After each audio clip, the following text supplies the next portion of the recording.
Hello. How are you doing? I'm very well, thank you. Very well. I'm Good. tanned from Vietnam, so Oh, yeah. you're so lucky. I didn't come back tanned at all. Just still dead. Yeah, the whitest person that was ever been to Vietnam. Yeah, that's pretty much me all the time. Anyway, thank you so much, everybody, for joining us today. Can I just confirm that you can all hear me? So if anyone wants to pop a message in and let us know, that would be amazing. If I don't hear any complaints, then we're just going to carry on. But I think, we should be grand. I think we can just get going. So welcome to our webinar. This one is called The State of Link Building in 2025. This is part one. We're going to be doing part two very soon. My name is Sarah, and I'm the SEO manager here at WhitePress, and I'll be hosting today. This webinar is kind of a warm-up before our biggest event of the year, which is the SEO Vibe Summit, which is going to take place from the 27th to the 31st of May in Zakopane in Poland. Our guest today, Craig, is going to be there as well, and he's going to be speaking. So this is kind of a teaser of what you're going to get if you do end up joining us. Before we get started, though, I have a couple of organizational details for everybody. So this webinar is part of the WhitePress Academy project. It's going to last for about an hour. The entire session is being recorded. And when you registered, you needed to check a box saying, I would like to receive video and other materials after the webinar. And then you'll be able to receive a link via email. If you're not sure if you checked the box or you know that you didn't, but you still want to receive the materials, we'll send over a short form in the chat, so please fill it in and then you'll be able to get everything that you need. On technical support today, I have Halina and Shimon. You can't see them, but they're here and they're going to be helping make sure everything runs smoothly. If you have any questions during the webinar, feel free to ask them in the chat. We'll also set aside some time for questions at the end for any additional questions you might have for Craig. And of course, I encourage you to subscribe to our YouTube channel to stay up to date with all of our upcoming webinars and cool stuff that we get up to. Anyway, back to the webinar. Let's introduce our guest, the one and only Craig Campbell. Craig, do you want to introduce yourself so that I don't murder it? So my name's Craig Campbell. I've been in the SEO space for 23 years now. I've been everything from freelancer, making it up as I was going along, to building up my own agency. Decided that I didn't like client work, so probably for the last 10 years, I've been doing affiliate marketing. I speak at events. I have built my own e-com stores, and I like to buy and sell online assets. So that's kind of where the path that I've went down. So I've got a fairly broad range of experience just because of the longevity that I have been in the industry. But primarily, I was always a link builder. Link building, using PBNs. All of the different types of link building strategies have always been a big thing for me. Certain SEOs gravitate towards like technical or whatever it may be, but deep down, link building has always been my thing that I've always thoroughly enjoyed, and just the tactics and everything else it was always just suitable for me. So that's hopefully a little bit about me. Amazing. Well, I'm sure we're all looking forward to hearing more about the link building side of things as it comes up. So yeah, I thought what we do is kind of just have a slightly informal conversation about, what's going on with link building this year, what's changed, what hasn't changed, what we can expect from your point of view as well. So I suppose we can just get started and start diving into some of these topics. Honestly, if you had to give your thoughts on the state of link building in 2025, what would it be? I think it's definitely evolving. Link building's always been link building. A link's a link. However, 10, 15 years ago, it was all about volume. I think now it's all about diversity and quality and things like that. So I think certain aspects within link building have clearly changed. The topical relevance of a link, I think, carries some importance.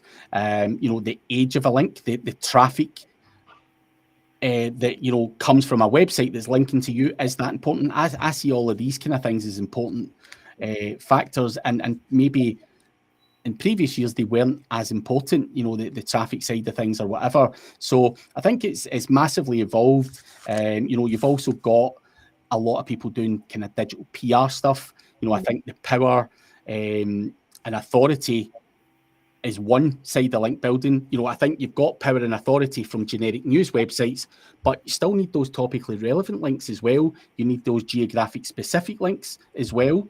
I think all of that plays a part in link building now.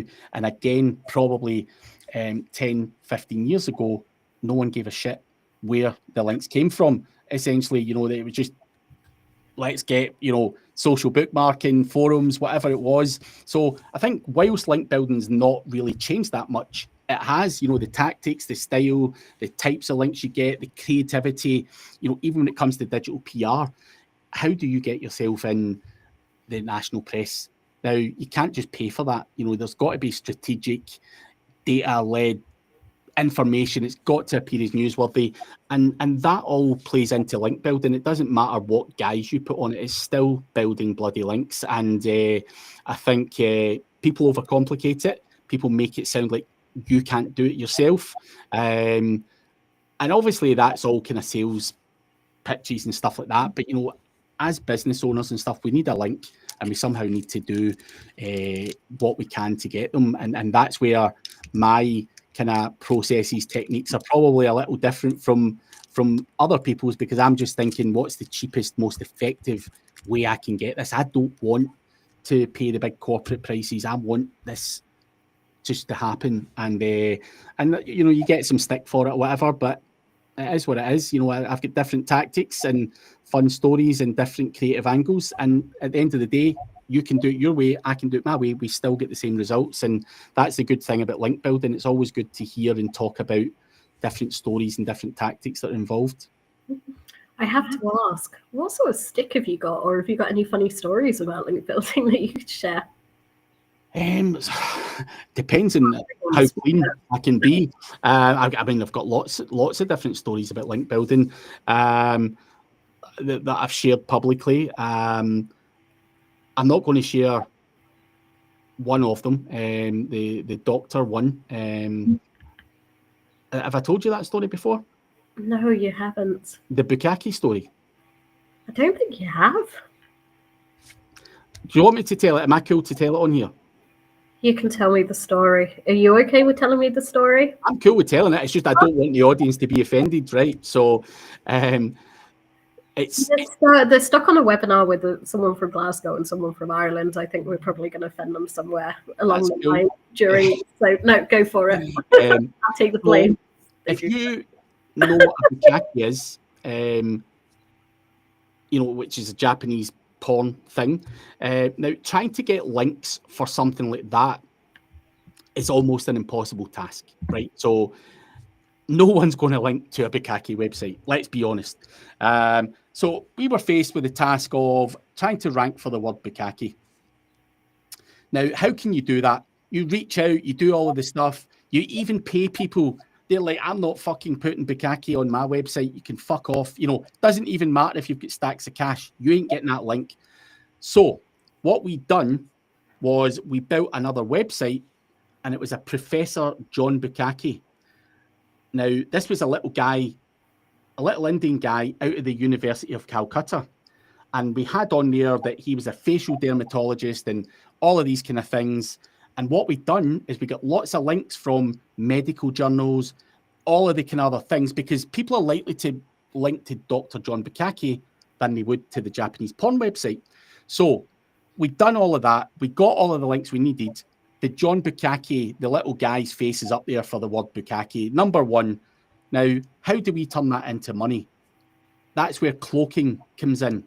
So what Google see, the Google bot sees and what the human being sees are two very different things. So John Bukake, if Google were to look at it, would see the little Indian guy, but if you were clicking on that, you would see the Bukake website. So that type of technique is very, very common, certainly in the adult space and various other places, because there's just certain industries that you're not going to get links for. Now, do you just give up, or do you think creatively outside the box? But, other things that I've done in terms of link building, there's a politician in the UK called Nigel Farage. He was leading the Brexit thing. He let his domain name expire. I grabbed it. Now, a lot of people say, well, why would you grab his domain, Craig? Now, legally, I can't go on there and pretend to be Nigel Farage. It's very difficult to monetize the website in general. However, the backlink profile that Nigel Farage had was worth millions of pounds. He's got links from the BBC and every editorial that's out there. So there's a lot of power in that website. However, I basically told the press that I had taken daft old Nigel Farage's website from him. He stupidly let it expire, blah, blah, blah, blah. So I got put all over the press for that.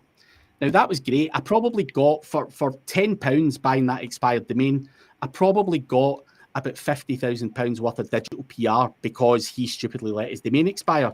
Now, on top of that, because Nigel Farage is the gift that keeps on giving, I keep calling him, he was running for something else last year, and he was out doing his politician thing, and some woman threw a milkshake over him because she just doesn't like the guy. And what I'd done was I went onto the Nigel Farage website, which I still own, and I put on the Khalees song, Milkshake, the Milkshake song. Now, again, you release that to the press and they think it's hilarious, and I probably got 100 grand worth of backlinks because of that.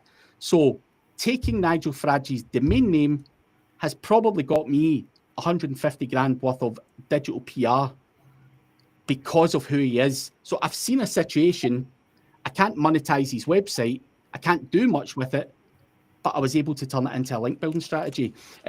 So, you've got to be creative. There's an opportunity within everything. It's how you think about things and how you can turn that to be in your favor. So that's just a couple of stories there that are maybe not your normal thought process. And I've not done anything illegal.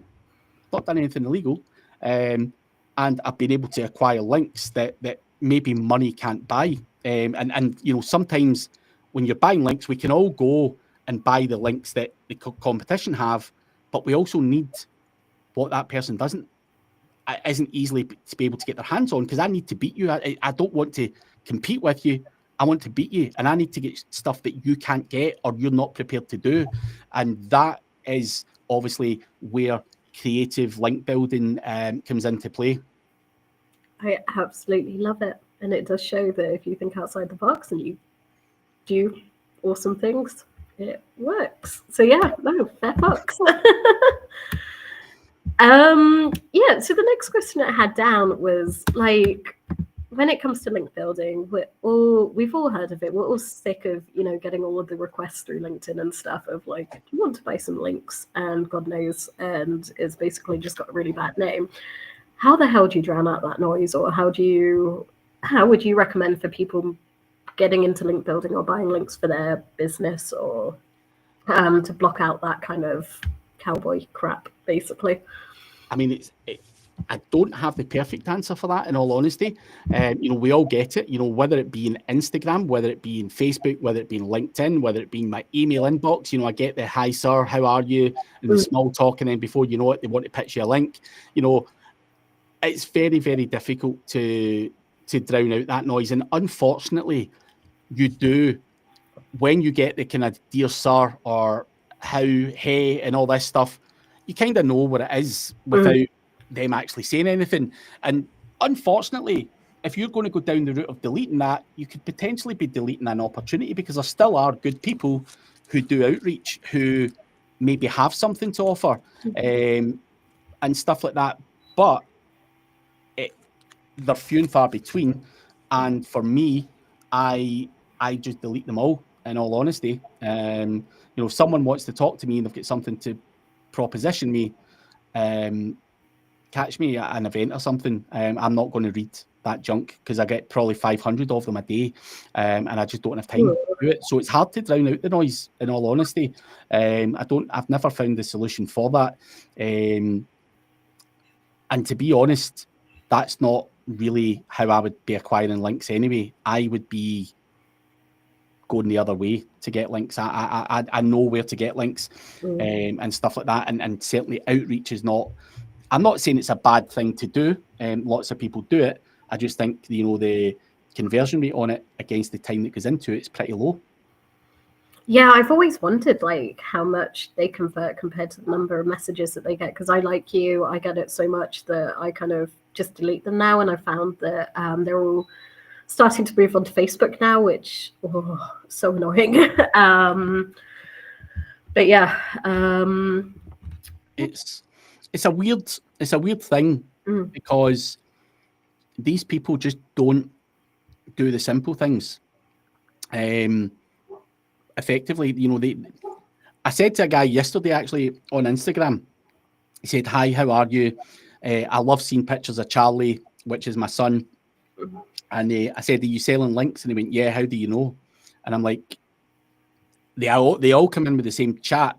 They know, like, I can look at your Instagram, and obviously I know you've got a son and a daughter.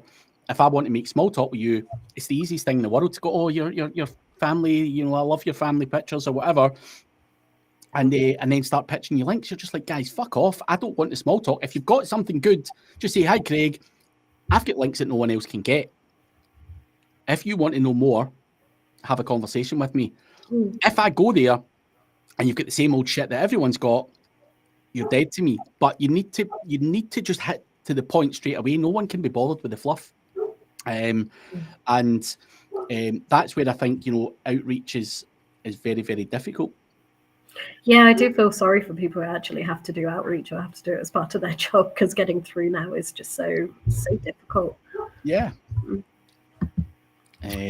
So I don't have a solution for that one, unfortunately. I can tell you where to buy links. I can tell you other tactics, but how to drown out that noise is one thing I can't help you with.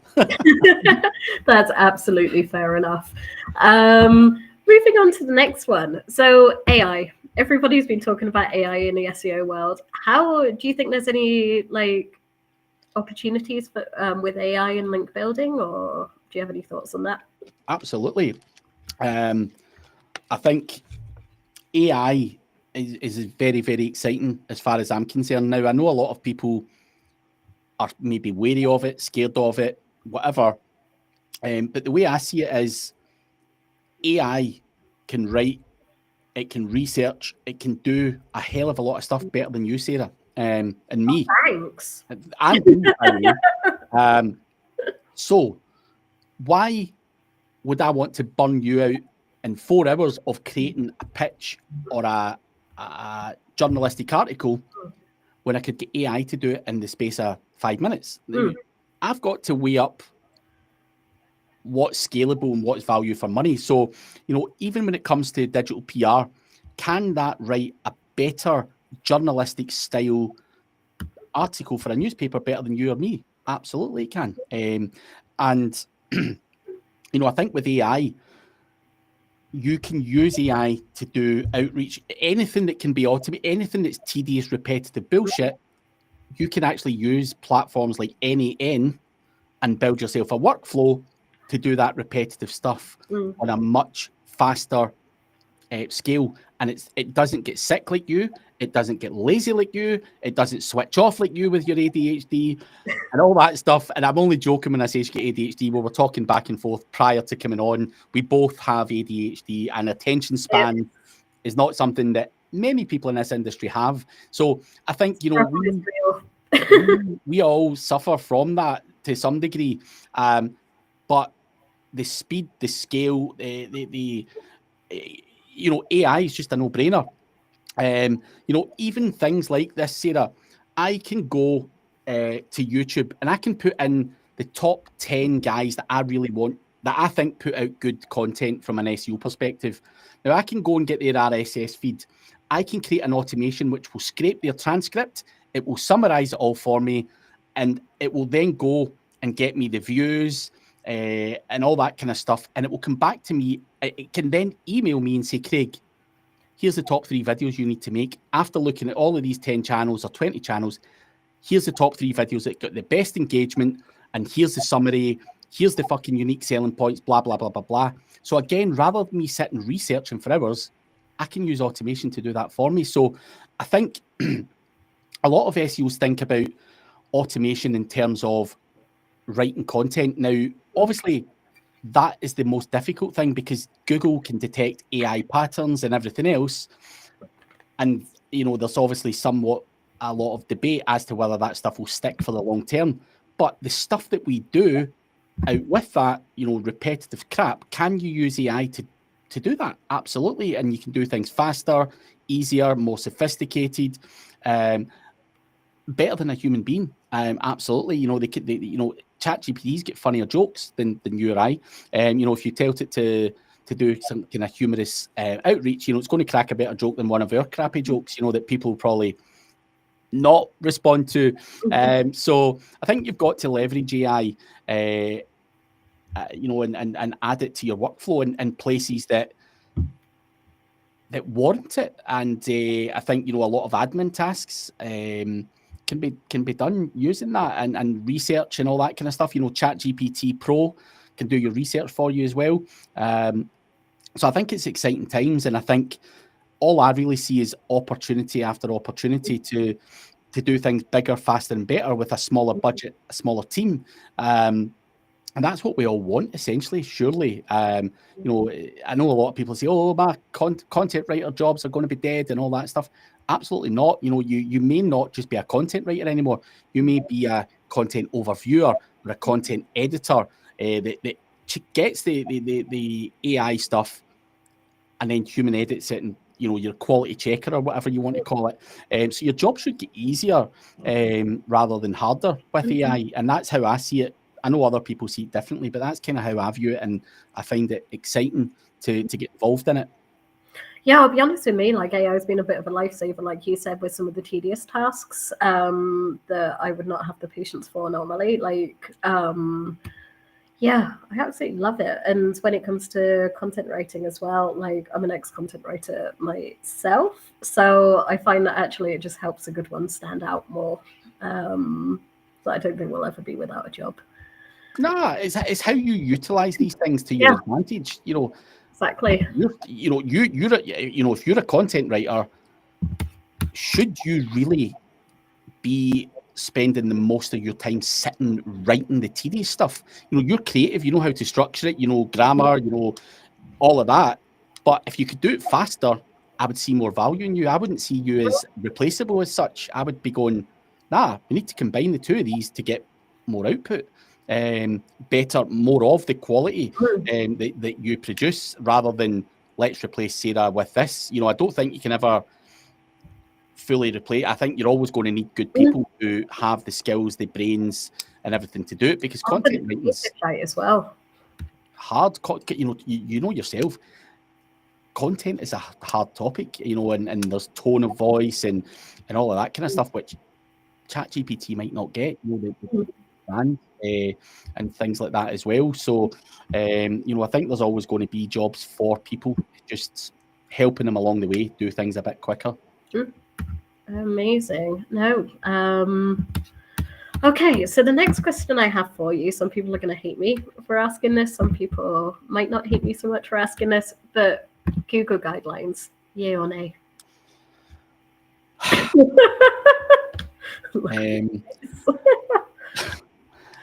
mean, what can I say about Google guidelines? I mean, obviously there's guidelines there.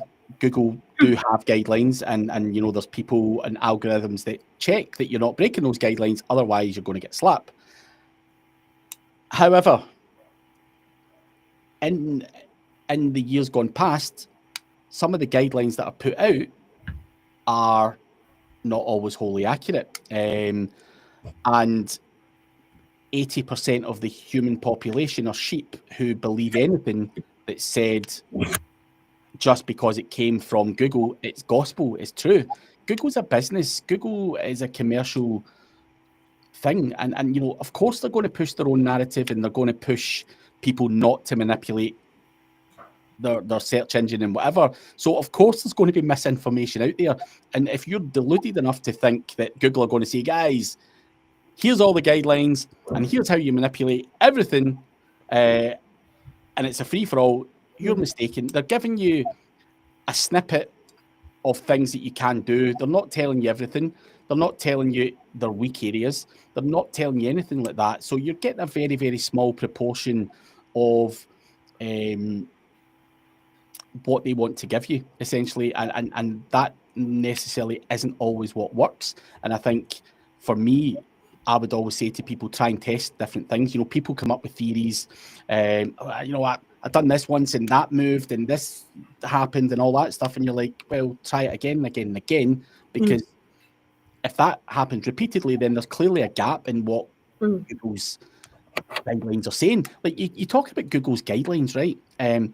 You know, even when it comes to local map listings, you know, there's such flaws in this. You know, people were able to switch off another person's business by changing the open date of their business. Now, you could literally go in and suggest an edit and say, WordPress didn't open till 2026, and it would switch off your GMB. Now, you're not telling me that Google's wholly sensible and you know, it's not manipulative, you know, it's free from manipulation. Of course it's not. There's gaps all over the bloody thing, even down to basic stuff like that. And you know, they patched that a couple of years ago, and then it came open again a couple of months ago, and you're like, wow. So Google isn't on top of everything that you might think they are. Sure, they can detect AI content. Sure, they can detect this, that, and the next thing. Sure, they've got lots of data to work with. But there's a lot of websites out there for them to try and keep on top of. And that is where I just think, I'm not saying take it with a pinch of salt. Absolutely not. I think there's a lot of good information that's been released by people who follow Google's guidelines. But test things. Don't just believe what someone says. And then include myself in that. You know, if I say something works on a video and it's 3 months old, it doesn't mean it's going to work now. You know, Google might have patched it, things might have changed. I may have been lucky with what I've done. So, you know, always revert back to test, and don't just believe everything as gospel. I would definitely second you with that about the testing. I think some of the best SEOs that I've seen and I've listened to in their case studies have all involved some kind of, you know, testing things out, breaking things, seeing what happens. I think that's the only way you can really know what works. Yeah. You've got your way of doing things, and your own little mix of different whatever the hell it is you do, and so have I, and so is someone else. Again, you can still get to the same end result. And you know, I've often said, Sarah, I maybe do 10 things right to wrap a map listing, for example. I don't know why I keep referring to map listings, but a lot of people do local SEO. It says 10 things. I know for a fact that maybe 3 or 4 of those things probably are not major needle movers. But the formula that I throw at everything, the 10 things, I'm not prepared to change, because that is my way of getting that to rank. Now, yes, you could sit there and argue over 2 or 3 of those and say, well, Craig, I don't think that part is actually doing that much for you, but it's part of my mix and I ain't changing it. And I'm not, it works. And it's like you cooking a whatever in your house. You've got a recipe and you might add little things in, and someone will say, that's amazing. What have you done differently from you know, the last person that cooked that for me? And you know, you've got your own little ingredients and things like that as well. And I think that's where testing comes in, and you find out little things, and you might do a little bit of this and a little bit of that on top of what else you're doing. And I think that's always the gaps of information that people leave out. It's always those secret little nuances, little bits that probably set them apart from the next guy. Totally agree. And I think nobody's going to give away their secrets quite so openly, so you do have to work them out for yourselves. Or read between the lines. You'll be like, you know, Sarah, you said this, but that doesn't actually make that much sense. So, and you know, you can have that conversation offline or whatever, like, and there's Stephen. Craig, When are you pushing me into boxes? Anytime, mate, anytime. It's always a pleasure to push Stephen into, whether it be boxes. Maybe I could do the pool next time. I was gutted in Vietnam that it wasn't me that flung Stephen in the pool, actually. I don't know who done that, actually. I disappeared, and then I came back, and you were in the pool, Stephen was in the pool, and a whole bunch of other people were in the pool. No, I was one of the first in there, and then I don't remember who got in the pool and how they got in the pool. I just remember that people got in, and yeah. Here's the thing, Sarah. So I done it with Stuart Vickers at first. So I said to Vickers, I want to throw you in with a suit on. So I'd done it, and I knew from that moment people would just start throwing themselves in the pool because everyone wanted in that pool. I myself included. I jumped in the pool as well. So fun times. But anyway, we've got questions about links, so I don't want to. We do have questions. We're not going to talk about swimming endeavors in Vietnam, and probably why I'm still don't have a voice afterwards. But yeah, so we have a question from Nicholas. What is the best approach you think to find the most relevant publishers for your clients? Sites that have published content relevant to your client's niche, site search operators, embeddings, or other? I think, you know, when you're going to look at your relevant publishers for your clients, look at the competition who are ranking well, who've published stuff for them. That's the first thing you would want to go to. You know, you don't need to reinvent the wheel here. What Google are rewarding for those guys in position 1, 2, or 3? What have they done to get to where they're at? And that is obviously the starting point for me. You know, so you know, where do you get these websites from? Again, there's no God-given place where you go to WhitePress, for example, and they've got every link under the sun. Of course, there's inventory that WhitePress don't have access to, because some of the stuff might be a guy's PBN, some of the stuff might actually just be a national news network who don't offer that. You know, you've got to pitch them, but you have to be able to understand what's what, if that makes sense. So I can look at someone's backlink profile and I can tell just through experience, right, he's clearly bought that from a marketplace. The BBC stuff, you're going to have to pitch. You're going to have to get a digital PR expert on there to do that, because you can't just buy a link in the BBC. And of course, if there's other stuff out there that you can't find on the marketplaces, the chances of it, you know, I would always look at these and go, how many outbound links are on this website? And if there's only a couple, I'd be like, that's clearly someone's PBN. So I think, you know, there's signs there to be able to, in your head, figure out what's what. But, you know, you can look at SEMrush, you can look at Ahrefs and things like that to see what the competition are getting. And I think that's the first thing I would be doing. And if everyone's got, in your niche, you know, a whole bunch of citations, go replicate that. If they've got Market Watch and all the other bullshit, cheap marketplace links, get them as well. That brings your DR up. It brings you up to a certain level. But then, like I said to Sarah earlier, what can I get that's different from these people? What can I get that's better, more powerful, more relevant to me? Now, it's not always about where you go and find these publishers for your clients. I am likely to get links from being in this podcast. So that, I'm not saying go out and sit in everyone's podcast and get links from that. Speaking at a conference, you can get links that way. There's other ways to get links on other websites without, you know, begging for them or whatever. So there's lots of different ways where you can get your content or your link published on these websites. And you know, if that means I need to come on here and chat for an hour to get a link from WhitePress, then so be it. It is what it is. But hopefully I'm adding value as well. But you know, it's still link building. I'm not coming on here to talk for the good of my health. You know, obviously I like Sarah as well. So I'm coming on and having a catch up with Sarah as well. But there's links and everything involved in it as well, and exposure to a new audience. So you've got to think all of that as well. But site search operators, you can do that. You can look at PR blasts that people have done and what they've embedded on there.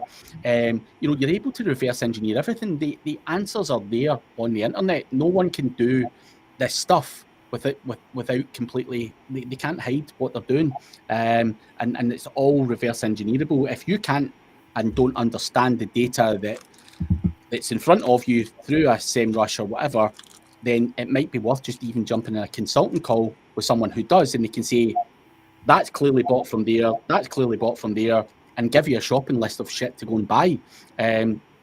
That's something you can do in a consultancy call as well. That's a great point. I think people don't actually mention consultancy calls enough, so I'm happy that you got that one in there. I have another question from Semi. I'm so sorry if I pronounced your name wrong. I have a question about backlink quality. Since scores can be manipulated, I focus on monthly traffic, relevance, domain age, and Hrefs DR. Is this approach still good? Semi, the answer is yes to some degree. Now, traffic is super important. If a website gets no traffic, it could just be a regurgitated PBN, and it might have a high DR by the history of the website, but the DR can the DR can also be inflated. So you can go to websites like Fiverr and things like that and pay to have your website looking like a DR60, but that's why I think it's important to look at traffic, because that can be manipulated. Domain age is important, topical relevance is important, but outbound links, how many links are on that asset as well?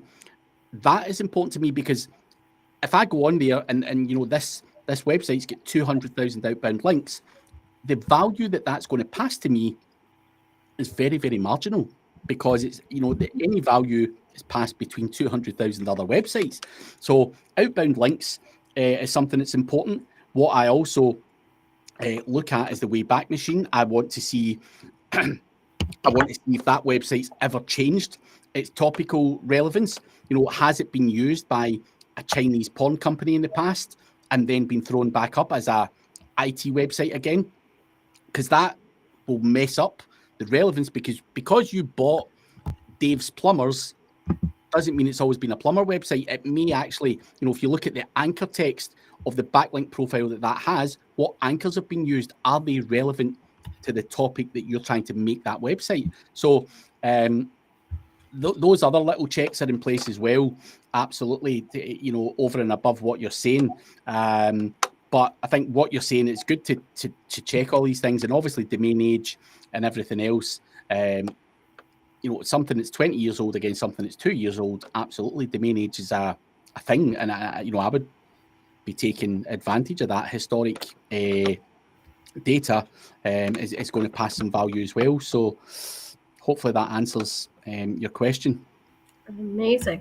I'm going to give you a breather for a couple of minutes, and just talk quickly again about our international conference, which is happening from the 27th to the 31st of May in Zakopane in Poland.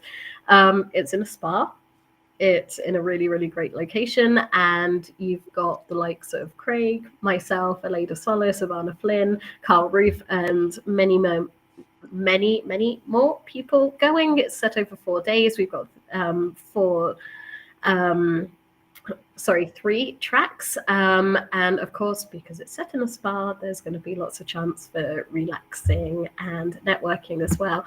So we've got a little video which my team are going to play now.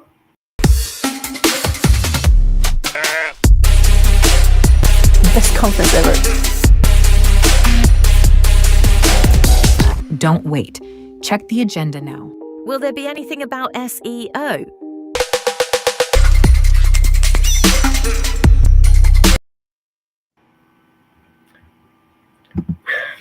Yep. Bernie, don't make me laugh in a webinar. But yeah, basically we wanted to share as well with you a 10% discount code for ticket purchases as a thank you for joining the webinar. So you'll see it on screen, and we'll also email the discount code as well out after the webinar. And if you have any questions, of course, Helena's going to share a link in the chat, or you can reach out to anyone on the WordPress team and we will be more than happy to answer any questions. Oh, we have a very fancy discount code. Sarah Craig 10. Sounds good. Okay, so let's get back to it. We got one more question on how do you deal with link building requirements in the adult niche sector? Again, it's, there's probably more emphasis on building PBNs in that type of niche, or building assets in that niche, because if you go to generic publishers, it's the same as gambling, the adult niche. Certain people who own the websites are just not prepared to put adult stuff on there or gambling stuff on there. So I think that's why a lot of these niches lean more into the kind of PBN strategy, where they can build their own network of links, if that makes sense. And I would be going out there to find people who had a network of websites that I can just pay them money to be on that. It's that simple and that easy. And obviously there's a lot of people out there with some amazing assets. There's affiliates out there who work in that sector who are more than happy to take some money from you to give you a link on and all that stuff.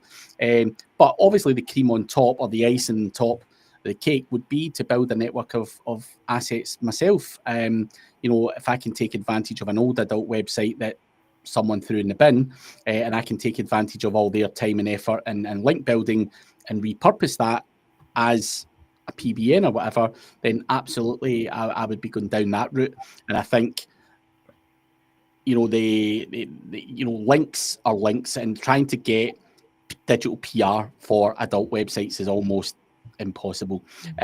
So that's where you have to leverage the stuff that you can get your hands on. And I think that's why PBNs have never really fully died. A lot of people say, oh, PBNs, that's old hat and all that. You're like, nah. In the iGaming and in the adult space, they're very much tactics that people are using. Age domains and expired domains and all that kind of stuff are all part of the strategy. So that's how I would deal with it in that niche. And like I say, even if I had to go and build different websites like John Bukaki the doctor, then if that's what I have to do based on whatever part of the adult niche you're in, because there's adult and there's fucking adult, and there's just some stuff that no one's going to link to. So I think that would be kind of the route that I would be going down. But like I say, there's lots of people out there. Has WordPress not got a selection of adult stuff? They might not, I'm not sure, but certain marketplaces actually have a box you can tick for adult and iGaming and stuff like that. So I don't know if WordPress have that in particular, but a lot of marketplaces actually have a box you can tick, and there's websites that will allow that stuff. Absolutely. Amazing. Well, thank you. Okay, so the next question that I'm going to ask you is probably going to be another controversial one. I'm doing very well at asking these sort of questions today. So, black hat, white hat. What's the better hat, and do you still think there's space for white hat in the SEO industry in 2025? I mean, there's absolutely everyone. I've always been tarnished with the black hat stuff, just because I'm creative and think outside the box. Black hat doesn't mean that I'm a dirty spammer, doing blog comments or some bullshit like that. That is not what black hat is.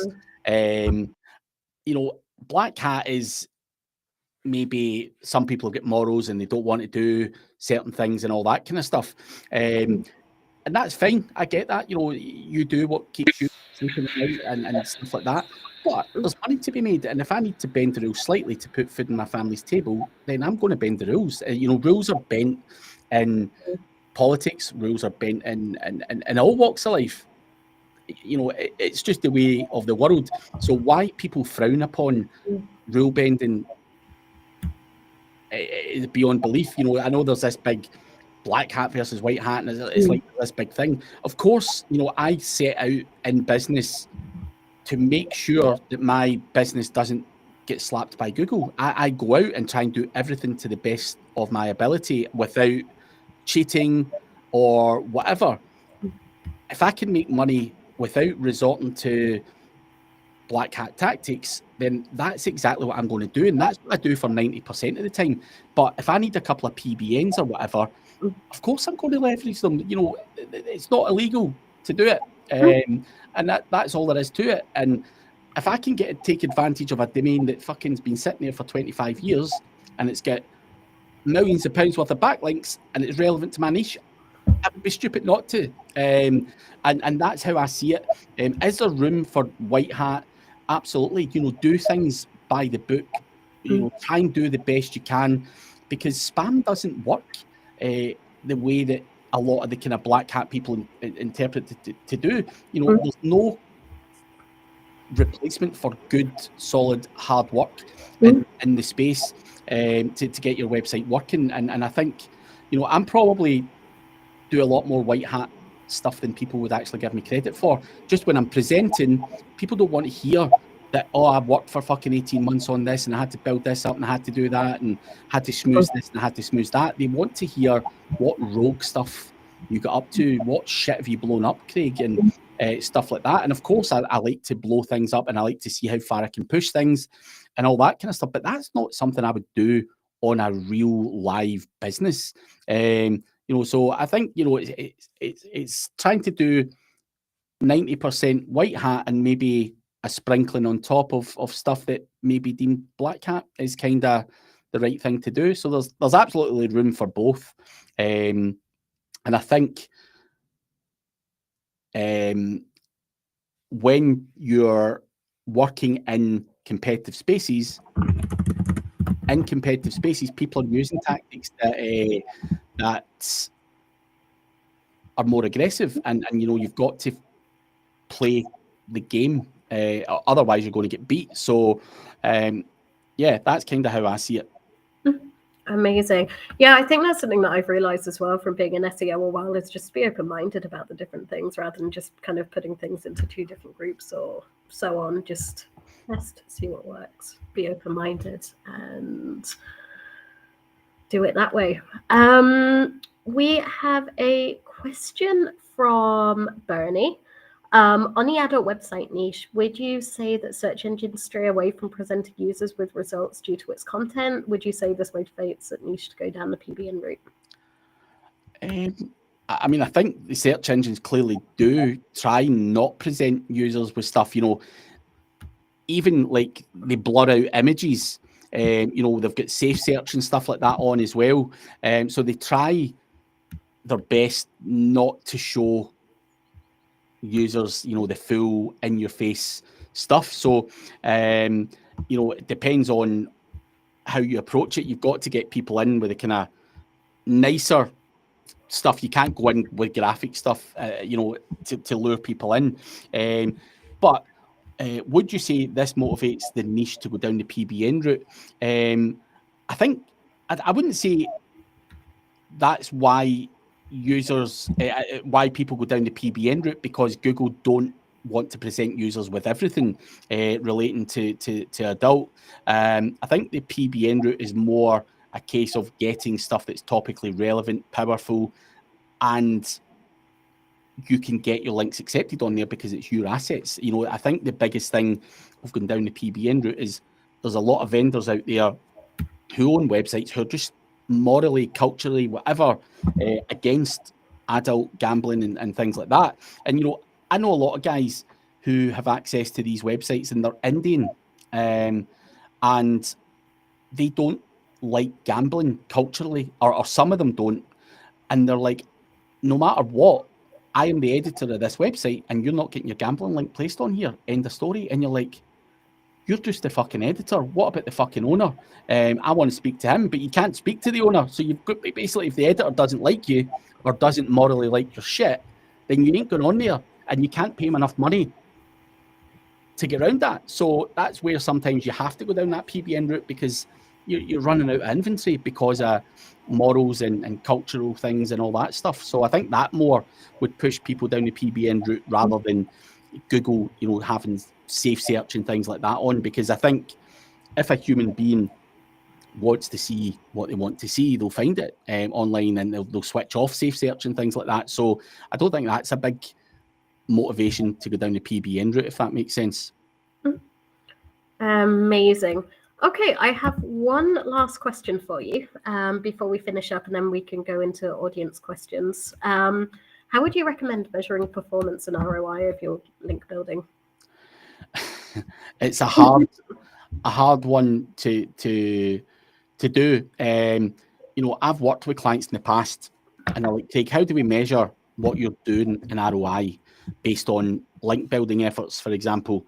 And you're like, well, give me URLs that you want me to build links to, and I'll go and build links to them. And you can obviously monitor the performance of those URLs compared to those who are not getting link building. However, it's unfair, because if I can build links to an inner page in a website, does that help other pages in that website grow? Absolutely. And they're like, well, how do we know it was your links and not something else, and all this kind of stuff? But ROI, again, is another one where it's very, very hard to measure links against ROI. Categorically, to say it, you can't say you spend 10 grand on links and you're going to get 30 grand worth of business back, in month one. And the reason it's very hard to do is you can go and build links tonight. You could go onto WhitePress and you could spend 10 grand in links. Then what will happen is that WhitePress will go away and they'll get your placements probably fairly quickly, but your rankings are not going to move overnight. For me, it can take between 30 and 45 days for that link to actually pass value by the time it gets crawled and indexed and everything else. And that is very, very difficult to then turn into how much money did that turn into, because there's that delay in time in terms of the impact the links would have, and no one is really just building a handful of links to see what impact it has. They'll be doing Facebook, they'll be doing a multi channel approach to their marketing, and that's where it's often very, very hard to say how much of it actually came from link building. All I would really say to someone is monitor your organic performance and watch your keywords and traffic grow, and that should essentially turn into money. But you can't really tell someone you've spent 3 grand in links and you've got a return of investment on 20 grand. I think building links is something that you just need to power up your website. It's a necessity and shouldn't be seen as a thing that you pay for to get a return on investment. As such, I mean, I get why you would want to return an investment, but I just think it's very, very hard to measure.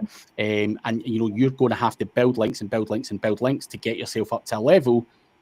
And if you do get to that level, you will then start making money. And that's why some people say SEO takes 6 months, 9 months to kick in, because you've got to do all of this stuff. You've got to add content, you've got to add links, you've got to do this, you've got to do that. So there's so much more to SEO than just link building as well. And the content person is going to be taking the credit that it was their content that got the thing to work. And then somehow the business owner who knows fuck all about SEO is like, oh, how can I credit the links? Wait, what did I get from the links? Because everyone's taking credit. The social media person will be taking credit, for brand awareness and everything else as well. So it's very, very hard to measure accurately. And again, never found the right way to be able to relay that to someone and make them fully understand that, because there's just so many variables. Amazing. Well, thank you so much. I think I'm done with grilling you now on all of the questions that I've got. So well done for surviving that. Does anybody in the audience have any other questions for us? I've got a feel that Bernie's going to come in and ask something crazy. Probably. Where is she? But It looks like Bernie's gone quiet. she may have got fed up, or she can't understand what I've said, one or the other. But anybody has any questions, now's the time to do it. If not, well, thank you so much for joining us. And I think, well, I hope that everybody got a lot out of this, because I definitely did and enjoyed it. Been a pleasure, and thank you for having me. No worries. Well, I'm looking forward to seeing you in Zakopane. Oh, Bernie, right, Bernie's here. What is your opinion on Geo? What do you mean by Geo?